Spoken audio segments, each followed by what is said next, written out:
आज़ादी की रात का साया। हर साल हम 15 अगस्त को अपनी आज़ादी का जश्न मनाते हैं, लेकिन क्या आप जानते हैं, इस आज़ादी की रात में एक ऐसा राज छिपा है जो आपकी रूह को कांपने पर मजबूर कर देगा। ये कहानी इतिहास की किताबों में कहीं खो गई है, लेकिन आज मैं आपको वो सच्चाई बताने जा रहा हूँ जिसे जानकर आप रातों को सो नहीं पाएंगे। हमारी कहानी एक छोटे से गांव में शुरू होती है जो शहर की चहल पहल से दूर बसा हुआ है।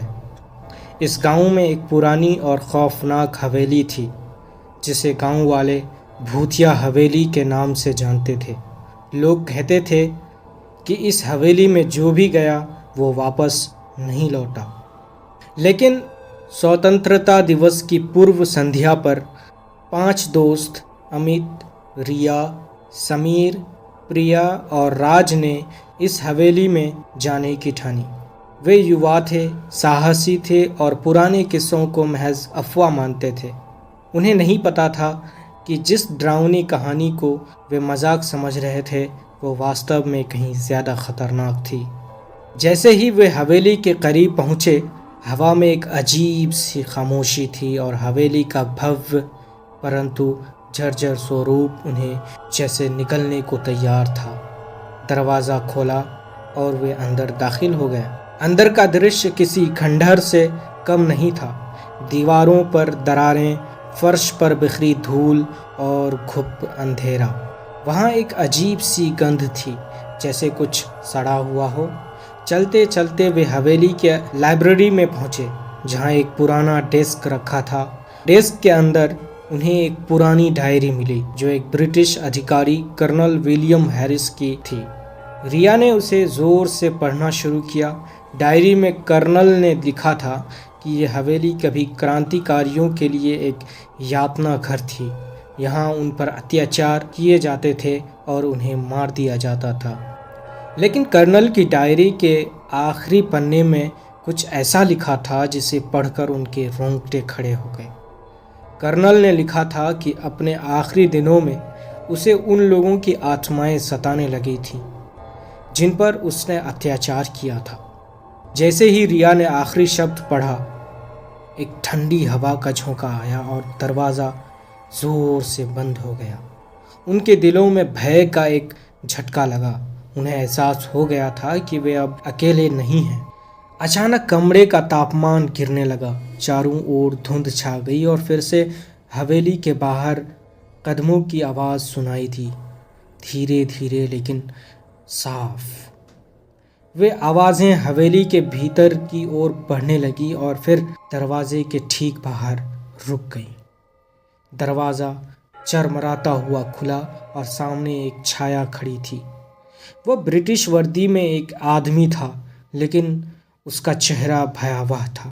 उसकी आंखें खाली थी, लेकिन आग की तरह जलती हुई थीं। वह उन्हें घूर रहा था और फिर अचानक गायब हो गया। हवेली में एक साथ अराजकता फैल गई। दीवारें हिलने लगी और पुराने फर्नीचर ने खुद ब खुद हिलना शुरू कर दिया। हर कोने से छायाएं निकलकर उनकी ओर बढ़ने लगी, अजीब भाषा में बुदबुदाते हुए, मानो कह रही हों, यहाँ से निकल जाओ वरना तुम्हारा भी वही हाल होगा जो उन सब का हुआ था। डर के मारे उनके कदम थम नहीं रहे थे। वे एक दरवाजे से दूसरे दरवाजे की ओर भागते रहे, लेकिन दरवाज़ा उन्हें हवेली के और गहरे हिस्से में ले जा रहा था। राज सबसे पहले गिरा।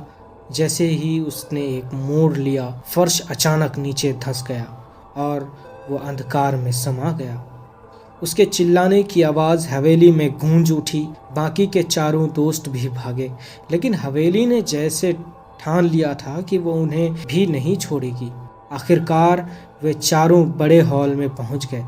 उस हॉल के बीचों बीच एक बड़ा झूमर लटका हुआ था जिसकी बत्तियां बुझी हुई थीं, लेकिन जैसे ही वे हॉल में पहुंचे, झूमर हिलने लगा और कहीं से पुरानी ज़माने का संगीत बजने लगा। फिर अचानक से दीवारों से धुंधली आकृतियां उभरने लगी। वो आत्माएं जो कभी इस हवेली में कैद थीं, उनके चेहरे यातना और दर्द से भरे हुए थे, वो धीरे धीरे उनकी ओर बढ़ने लगी, मानो इंसाफ मांग रही हो, बदला लेने आई हो।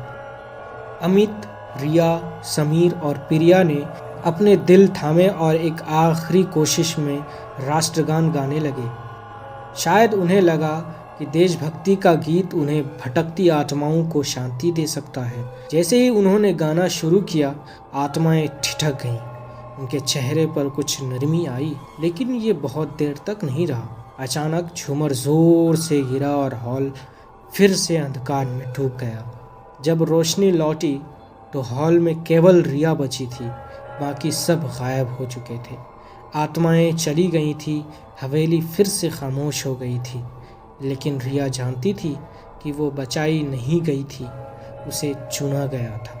उस रात रिया ने हवेली को छोड़ दिया, लेकिन वो कभी पहले जैसी नहीं रही। वो उन आत्माओं की कहानियाँ लेकर बाहर निकली जिन्हें भुला दिया गया था। उसे पता था कि ये उसकी जिम्मेदारी है कि वो उन कहानियों को सबको बताए, ताकि उनके बलिदान को कोई भुला ना सके।